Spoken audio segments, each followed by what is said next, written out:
Spoštovani in spoštovani, naše slovesnosti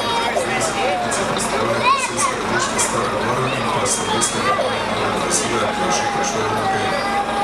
njihovega voznika, Darka Tancuša, bomo zdaj še slovesno predali zahvale tistim, ki ste s svojimi prispevki pomagali k nakupu in pa seveda uspešno.